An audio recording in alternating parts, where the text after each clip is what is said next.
আজকে দাবি উঠেছে আপনাদের কাছ থেকে, আমি মনে করি অত্যন্ত ন্যায়সঙ্গত দাবি যে শিক্ষাকে জাতীয়করণ করতে হবে।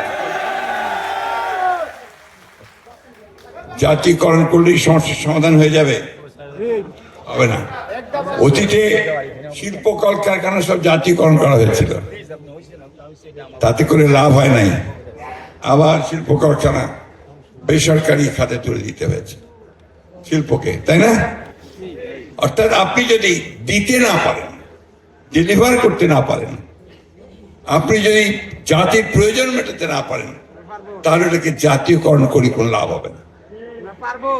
সবার আগে যেটা প্রয়োজন হবে, আপনারা সবাই শিক্ষিত মানুষ, এখানে আপনাদের নিজেদেরকে একটা উপলব্ধি আনতে হবে যে আমি যে পেশায় নিয়োজিত হয়েছি, সেই পেশাটি হচ্ছে শুধু আমার নয়, এটা আমার জাতি গঠনের পেশা, যেটা আমরা অনেকেই করি না। আমরা মনে করি এটা আরেকটা চাকরির মতো, কেরানির চাকরির মতো। আপনারা কিছু মনে করবেন না, আমি একটু শক্ত দু একটা কথা বলবো।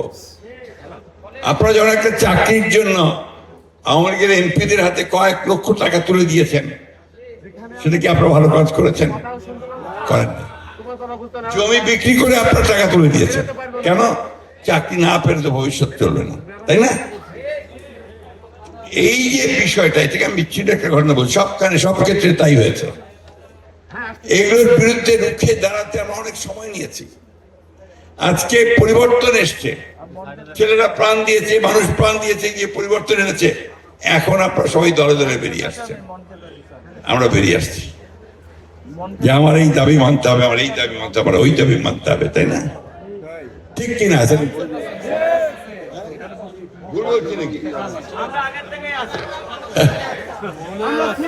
দাঁড়ান প্লিজ প্লিজ।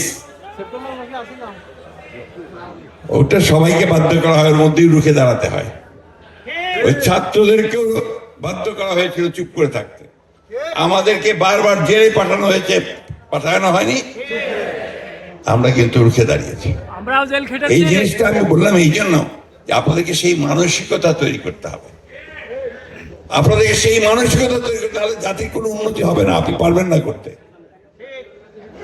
এই পিস ফিল করে সমাবেশ করলেন, বিরাট বিরাট সমাবেশ, সেলিম ভূঁইয়া সাহেবের নেতৃত্ব প্রতিষ্ঠিত হলো, আপনার বিরাট আপনার সমাবেশ করেছে সেলিম ভূঁইয়া সাহেব। তাতে কি সমস্যার সমাধান হবে? হবে না। আপনারা জাতীয়করণ করলেন, সবাই সরকারি চাকরি বাকরি পেতে থাকলেন, আপনার কেউ হেডমাস্টারের চাকরি, কেউ আপনার চাকরি পেতে থাকলেন, তাতে কিন্তু সমস্যার সমাধান হবে না। দুর্ভাগ্য আমাদের ছেলেরা এখন যেভাবে লেখাপড়া শিখে পাশ করে, এসএসসি পাশ করে, এইচএসসি পাশ করে, গ্র্যাজুয়েশন পায়, একটা শুদ্ধ ভালো বাংলা লিখতে পারে না।